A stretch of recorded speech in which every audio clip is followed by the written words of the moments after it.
ಎಲ್ಲರಿಗೂ ನಮಸ್ಕಾರ. ನಾನಿವತ್ತು ಕಾರ್ನ್ಫ್ಲೋರ್ನ ಮನೇಲಿ ಯಾವ ರೀತಿ ಮಾಡ್ಬೇಕಂತ ನಾನು ನಿಮ್ಗೆ ತಿಳಿಸ್ಕೊಡಕತ್ತೀನಿ. ಇವಾಗಿನ ಎಲ್ಲ ಸ್ನ್ಯಾಕ್ಸ್ಗೂ ಈ ಹಿಟ್ಟನ್ನು ಹಾಕೋದ್ರಿಂದ ತುಂಬ ಕ್ರಿಸ್ಪಿಯಾಗಿ ಗರಿಗರಿಯಾಗಿ ಸ್ನ್ಯಾಕ್ಸ್ ಬರ್ತಾವು. ಇದನ್ನು ನಾವು ಸುಲಭವಾಗಿ ಮನೇಲೇನೆ ಮಾಡ್ಕೋಬೋದು. ಹಂಗಂದ್ರೆ ಬನ್ನಿ ಯಾವ ರೀತಿ ಮಾಡ್ಬೇಕಂತ ನಾನು ನಿಮ್ಗೆ ಈ ವಿಡಿಯೋದೊಳಗೆ ತೋರಿಸ್ಕೊಡ್ತಾನಂತ. ಮೊದಲಿಗೆ ನಾನಿಲ್ಲಿ ಮೆಕ್ಕೆಜೋಳನ ಇಲ್ಲೇ ತೊಗೊಂಡು ನೋಡ್ರಿ. ಮೆಕ್ಕೆಜೋಳದಿಂದ ನಾವು ಕಾರ್ನ್ಫ್ಲೋರ್ನ ಇಲ್ಲೇ ಮಾಡೋವಂಥದ್ದು. ನಾನಿಲ್ಲಿ ಒಣಗಿರುವಂಥದ್ದನ್ನು ತೊಗೊಂಡನಿ. ನೀವು ಬೇಕಂದ್ರೆ ನಾವು ತಿನ್ನೋದಕ್ಕೆ ತೊಗೊಂಬರ್ತೇವಲ್ಲ ಮೆಕ್ಕೆಜೋಳ ಹಸಿದು, ಅದನ್ನು ಕೂಡ ನೀವು ಇಲ್ಲೇ ಬಳಸ್ಕೋಬೋದು. ನಾನಿಲ್ಲಿ ಒಣಗಿರೋದನ್ನು ನಾನಿಲ್ಲೇ ಕಾರ್ನ್ಫ್ಲೋರ್ ಆಗಿ ಮಾಡಾಕತ್ತೇನಿಲ್ಲೇ. ಈ ಒಣಗಿರುವಂಥ ಜೋಳನ ನಾನಿಲ್ಲೇ ನೀರು ಹಾಕೊಂಡ್ಬಿಟ್ಟು ಒಂದು 2 ರಿಂದ 3 ಸರ್ತಿ ಚೆನ್ನಾಗಿ ಇದೆಲ್ಲ ಅದು ಕ್ಲೀನ್ ಆಗಬೇಕು. ಅಲ್ಲಿವರೆಗೂ ನಾವು ಇದನ್ನು ತೊಳ್ಕೊಬೇಕು ನೋಡ್ರಿ. ಇಲ್ಲಿ ನೋಡ್ತಿರ್ಬೋದು ನೀವು, ಈ ರೀತಿ ಹೊಟ್ಟೆಲ್ಲ ಇರುತ್ತಲ್ಲ ಅದೆಲ್ಲ ಹೋಗ್ಬೇಕು. ಅಲ್ಲಿವರೆಗೂ ನಾವು 2 ರಿಂದ 3 ಸರ್ತಿ ಇದನ್ನ ಚೆನ್ನಾಗಿ ತೊಳ್ಕೊಂಡು ಬರ್ಬೇಕು. ನಾನಿಲ್ಲಿ ಒಂದು 4-5 ಸಲ ಇದನ್ನ ತೊಳೆದು ಇಟ್ಕೊಂಡನಿ. ನೀರನ್ನ ಇವಾಗ ಇದಕ್ಕೆ ಹಾಕೊಂಡ್ಬಿಡೋಣ. ಚೆನ್ನಾಗಿ ಕ್ಲೀನ್ ಆಗಿರುವಂಥ ನೀರನ್ನ ಸೇರಿಸ್ಕೋರಿ. ನಾನಿಲ್ಲಿ ಕಾಳು ಮುಳುಗೋ ಅಷ್ಟು ನೀರನ್ನ ಇದಕ್ಕೆ ಹಾಕೊಂಡನಿ. ಇವು ಒಣಗಿರುವಂಥ ಕಾಳಾಗಿರೋದ್ರಿಂದ ಇದನ್ನ ನಾವು ಒಂದಿನ ಪೂರ್ತಿ ಇದನ್ನ ನೆನೆಯೋದಕ್ಕೆ ಬಿಟ್ಬಿಡೋಣ. ಇವಾಗ ಒಂದಿನ ಆದ್ಮೇಲೆ ನಾನು ನಿಮ್ಗೆ ತೋರ್ಸಾಕತ್ತೇನೆ ನೋಡ್ರಿ. ಇಲ್ಲಿ ಕಾಳುಗಳು ಕೂಡ ಅಷ್ಟೇ ಚೆನ್ನಾಗಿ ನೆಂದಿರ್ತಾವು. ಒಂದು ವೇಳೆ ಜಾಸ್ತಿ ಬಿಸಿಲಲ್ಲಿ ಒಣಗಿದ ಕಾಳು ಆದ್ರೆ ಒಂದು 2 ದಿನಾನು ಕೂಡ ನೀವು ನೆನೆಸ್ಬೋದು. ಆದ್ರೆ ನೀರನ್ನ ಚೇಂಜ್ ಮಾಡಿ ಮಾಡಿ ನೀವು ನೆನೆಸ್ಬೇಕಾಕತಿ. ಇವಾಗ ಏನು ನೆಂದಾವಲ್ಲ ಈ ನೀರನ್ನ ನಾವು ತೆಗೆದ್ಬಿಡೋಣ. ನಾನಿಲ್ಲಿ ಆ ನೀರನ್ನ ತೆಗೆದು ಈ ರೀತಿ ಇನ್ನೊಂದು ಇದ್ರೊಳಗೆ ತೆಗೆದಿಟ್ಕೊಂಡ ನೋಡ್ರಿ. ಒಂದು ಮಿಕ್ಸರ್ ಜಾರ್ಗೆನೆ ಇವಾಗ ಈ ಕಾಳನ್ನ ನಾನಿಲ್ಲೇ ಸೇರಿಸ್ಕೊಳಕತ್ತೇನೆ ನೋಡ್ರಿ. ನಾವಿವನ್ನ ನುಣ್ಣಗ ಇವಾಗ ರುಬ್ಕೊಂಬರ್ಬೇಕು. ಇಲ್ಲಿ ನೀರ್ನು ಅಷ್ಟೇ ನಾನಿಲ್ಲಿ ಸ್ವಲ್ಪ ಇಲ್ಲೇ ಸೇರಿಸ್ಕೊಳಕತ್ತೇನೆ. ಜಾಸ್ತಿ ಹಾಕೊಳಕ್ ಹೋಗ್ಬೇಡ್ರಿ. ಕಾಳು ನಮ್ಗೆ ನುಣ್ಣಗಾಗಷ್ಟು ನೀರು ಹಾಕೊಂಡು ನಾವು ಇದನ್ನ ನುಣ್ಣಗ ರುಬ್ಕೊಂಬಂದ್ಬಿಡೋಣ. ನಾನಿಲ್ಲಿ ಈ ರೀತಿಯಾಗಿ ರುಬ್ಕೊಂಬಂದನ್ ನೋಡ್ರಿ. ನೋಡ್ತಿರ್ಬೋದು ನೀವು ಇಲ್ಲೇ ತೋರ್ಸಾತ ನಾನು ಪೂರ್ತಿ ನೈಸ್ ಆಗ್ಬೇಕದು. ಆ ರೀತಿ ನಾವು ಇದನ್ನ ರುಬ್ಕೊಂಬರ್ಬೇಕು. ಈ ರುಬ್ಬಿರುವಂಥದ್ದನ್ನ ನಾನಿಲ್ಲಿ ಮತ್ತೊಂದು ಪಾತ್ರೆಗೆ ತಕೊಂಡನ್ ನೋಡ್ರಿ. ಅದೇ ರೀತಿನ ನಾನು ಎಲ್ಲಾ ಗೊಂಜಾಳನು ಏನಿದಾವಲ್ಲ ಅವನ್ನ ಈ ರೀತಿ ಮಿಕ್ಸಿಗೆ ಹಾಕೊಂಡು ತಗೊಂಬಂದು ಇದೇ ಬೌಲ್ಗೆನ ಸೇರಿಸಿಟ್ಕೊಂಡನಿ. ಇಲ್ಲಿ ಇನ್ನೊಂದ್ ಕಡೆ ನಾನಿಲ್ಲಿ ಒಂದು ಬಟ್ಟೆನ ನಾನಿಲ್ಲಿ ಒಂದು ಪಾತ್ರೆಕ್ಕೆ ಈ ರೀತಿ ಹಾಕಿಟ್ಕೊಂಡ ನೋಡ್ರಿ. ತೆಳುವಾಗಿರುವಂತ ಕಾಟನ್ ಬಟ್ಟೆನ ಯೂಸ್ ಮಾಡ್ರಿ. ನಾವಿಲ್ಲಿ ಅವಾಗ್ಲೇನು ಗ್ರೈಂಡ್ ಮಾಡಿ ಇಟ್ಕೊಂಡಿದ್ವಲ್ಲ ಅದನ್ನ ನಾನಿಲ್ಲೇ ಸ್ವಲ್ಪ ಹಾಕೊಳಕತ್ತನಿ. ಇವಾಗ ಇದರಲ್ಲಿರುವಂಥ ಹಾಲಿನಂಶ ಎಲ್ಲ ನಾವು ತೆಗೆದ್ಬಿಡ್ಬೇಕು. ನಾನಿಲ್ಲಿ ವಿಡಿಯೋದೊಳಗೆ ತೋರ್ಸಾತನಲ್ಲ ಆ ರೀತಿ ನೀವು ಕಂಪ್ಲೀಟಾಗಿ ಅದರಲ್ಲಿರುವಂಥ ಹಾಲೆಲ್ಲ ಅದು ಬಿಡ್ಬೇಕು. ಹಂಗೆ ನೀವು ಇದನ್ನ ಈ ರೀತಿ ಹಿಂಡಿ ನೀವು ತೆಗಿಬೇಕಾಕತ್ ನೋಡ್ರಿ. ಅದರೊಳಗೆ ಯಾವುದೇ ರೀತಿ ಸ್ವಲ್ಪನೂ ಸಹ ಹಾಲು ಉಳ್ಕೋಬಾರ್ದು. ಆ ರೀತಿ ನಾವು ಮಾಡ್ಕೋಬೇಕಿಲ್ಲೇ ನೋಡ್ರಿ. ಈ ರೀತಿ ನಾವು ಮಾಡ್ಕೊತ ತೆಗಿಬೇಕು ಅದರದ್ದು.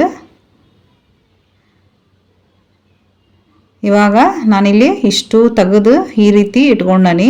ಇವಾಗ ನಾವೇನು ಮೇಲ್ಗಡೆ ಹಿಂಡಿದ್ದಿತ್ತಲ್ಲ ಅದನ್ನ ಇವಾಗ ನಿಮ್ಗೆ ತೋರ್ಸಾತನ್ ನೋಡ್ರಿ. ಇಲ್ಲಿ ಯಾವುದೇ ರೀತಿ ಹಾಲಿನಂಶ ಅದು ಏನೂ ಇರಲ್ಲ. ನಮ್ಗೆ ಹಿಂಡಿದ್ದು ಜಸ್ಟ್ ಅದು ಮೇಲ್ಗಡೆದಷ್ಟೇ ಇರ್ತತಿ. ಇದನ್ನ ನಾನಿಲ್ಲೇ ಒಂದು ಬಟ್ಲಕ್ಕೆ ಕೈಲೇ ತೆಗೆದಿಟ್ಕೊಳಕತ್ತನಿ. ಇದನ್ನ ಎಲ್ಲ ಒಂದೇ ಸಲ ಹಾಲನ್ನ ಹಿಂಡಿಬಿಟ್ಟು ಆಮೇಲೆ ಇದನ್ನ ಏನು ಮಾಡ್ಬೇಕಂತ ನಾನು ನಿಮ್ಗೆ ಹೇಳ್ಕೊಡ್ತಾನಂತ. ಇವಾಗ ಇದನ್ನ ಪಕ್ಕಕ್ಕೆ ಇಟ್ಕೊಂಡ್ಬಿಡೋಣ. ಇದೇ ರೀತಿನ ನಾವೇನು ರುಬ್ಬಿಟ್ಟಿದ್ವಲ್ಲ ಎಲ್ಲ ಮೆಕ್ಕೆಜೋಳದ ಹಾಲನ್ನು ನಾವು ಹಿಂಗೆ ಹಿಂಡಿ ತೆಗಿಬೇಕು ನೋಡ್ರಿ.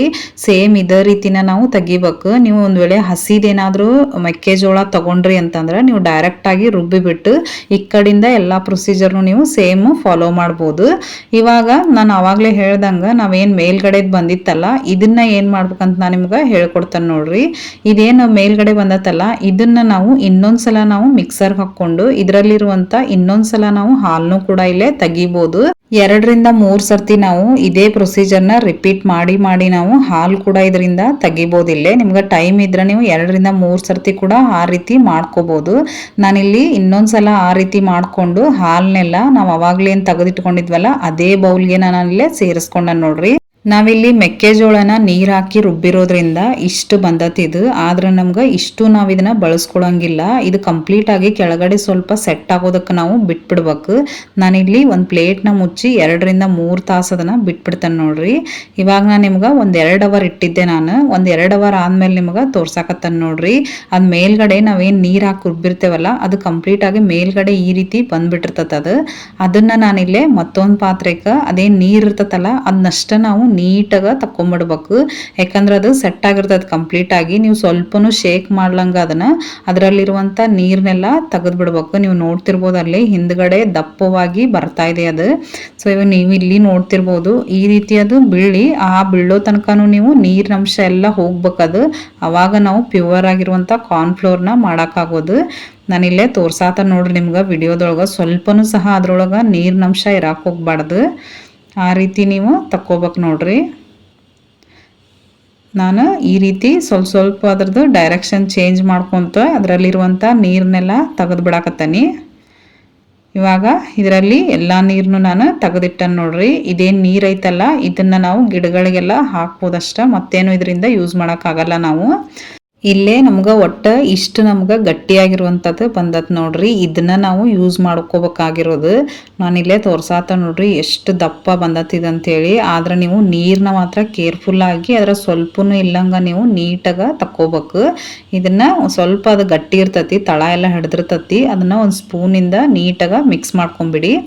ಈ ಮೆಕ್ಕೆಜೋಳದ ಹಾಲನ್ನ ಇವಾಗ ನಾನಿಲ್ಲೇ ಮತ್ತೊಂದು ಪರಾತಕ್ಕೆ ನಾನಿಲ್ಲೇ ತಕೊಳಕತ್ತೇನೆ ನೋಡ್ರಿ. ನಾವಿಲ್ಲೇ ಒಂದು 2-3 ಪ್ಲೇಟಿಗೆ ನಾವು ಇದನ್ನ ತೆಳ್ಳಗೆ ನಾವು ಹರಡ್ಕೊಂಡ್ಬಿಡ್ಬೇಕು. ಇವಾಗ ಸ್ವಲ್ಪ ಮಳೆ ಇರೋದ್ರಿಂದ ಬಿಸಿಲು ಕಡಿಮೆ ಇರ್ತತಿ. ನಾವು 2-3 ಪ್ಲೇಟಿಗೆ ತೆಳುವಾಗಿ ಹರ್ಕೊಂಡು ಫ್ಯಾನಿನ ಕೆಳಗೋ ಇಲ್ಲ ಸ್ವಲ್ಪ ಬಿಸಿಲು ಬಂದಾಗ ನಾವು ಇಟ್ಟರೆ ಸಾಕು. ಒಂದು 2 ದಿನ ಒಣಗಿಸಿದ್ರೆ ಸಾಕಾಗ್ತತಿ ಇದು. ನಾನಿಲ್ಲೇ ಬಿಸಿಲಿಗೆ ಒಂದು 2 ದಿನ ಇಟ್ಟನ್ನು ನೋಡ್ರಿ. ಇದನ್ನ ಒಂದು 2 ದಿನ ಆದ್ಮೇಲೆ ನೀವು ನೋಡ್ತಿರ್ಬೋದು ಇಲ್ಲಿ ಈ ರೀತಿ ಇದು ಸ್ವಲ್ಪ ಗಟ್ಟಿಯಾಗಿರ್ತತಿ. ಚೆನ್ನಾಗಿ ಒಣಗ್ಬಿಟ್ಟು ಹಿಂಗಾಗಿರ್ತತಿ ನೋಡ್ರಿ. ಫ್ಯಾನಿನ ಕೆಳಗೆ ಇಡೋದಾದ್ರೆ ಒಂದು 2-3 ದಿನ ಆದ್ರೂ ನಿಮ್ಗೆ ಬೇಕಿದು. ಬಿಸಿಲಿಗೆ ಇಟ್ರೆ 1 ದಿನ ಆದ್ರೂ ಸಾಕಾಗ್ತತಿ ಚೆನ್ನಾಗಿ ಬಿಸಿಲಿದ್ರೆ. ಆದ್ರೆ ಇವಾಗ ಸ್ವಲ್ಪ ಮಳೆ ಇರೋದ್ರಿಂದ ಒಂದು 2 ದಿನ ಸ್ವಲ್ಪ ಬಿಸಿಲು ಬಂದಾಗ ಕೂಡ ನೀವು ಒಣಗಿಸಿ ಇಟ್ಕೋಬಹುದು. ನಾನಿಲ್ಲಿ ಇವೇನು ಪೀಸ್ ತರ ಇದ್ವಲ್ಲ ಇವನ್ನ ಕೈಲೇನ ಸ್ವಲ್ಪ ಇವನ್ನ ಪುಡಿ ಮಾಡಿ ಇಟ್ಕೊಂಡನ್ ನೋಡ್ರಿ. ಇವಾಗ ಈ ಪುಡಿ ಮಾಡಿರುವಂಥವನ್ನ ನಾವು ಇನ್ನೊಂದ್ಸಲ ಮಿಕ್ಸರ್ಗೆ ಹಾಕ್ಕೊಂಡು ತಗೋಬೇಕು. ಯಾಕಂದ್ರೆ ಇದು ಫುಲ್ಲು ನುಣ್ಣಗೆ ಇದು ಪೌಡ್ರ್ ಥರ ಆಗ್ಬೇಕು ನೋಡ್ರಿ. ನಾನಿಲ್ಲಿ ಇದನ್ನ ಗ್ರೈಂಡ್ ಮಾಡಿಕೊಂಡು ತೊಗೊಂಬಂದ್ಬಿಡ್ತಾನೆ.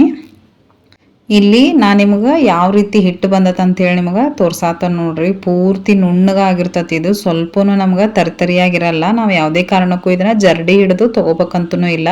ನಾವು ಅದ್ರದ್ದು ಬರೀ ಹಾಲಷ್ಟೇ ಯೂಸ್ ಮಾಡಿದ್ರಿಂದ ಇದು ನೈಸ್ ಪೌಡರ್ ಆಗ್ತತಿ. ಇದು ಇಷ್ಟ ರೆಸಿಪಿ ರೀ. ಇದು ಕಾರ್ನ್ಫ್ಲೋರ್ ಮಾಡೋದು ಎಷ್ಟು ಸುಲಭ ಅಂತ ನಿಮಗೆ ಇವಾಗ ಗೊತ್ತಾಗಿರ್ಬೋದು. ನೀವು ಒಂದು 20 ರೂಪಾಯಿದು ಹಸಿ ಮೆಕ್ಕೆಜೋಳ ತಂದೂ ಕೂಡ ನೀವು ಇದನ್ನ ಮಾಡ್ಕೋಬಹುದು. ಹಳ್ಳಿಗಳಲ್ಲಂತೂ ಸುಲಭವಾಗಿ ಜೋಳನ ಬೆಳೆಯೋದ್ರಿಂದ ಅವರಂತೂ ಇದನ್ನ KG ಗಟ್ಲೆನ ಮಾಡ್ಕೋಬಹುದು.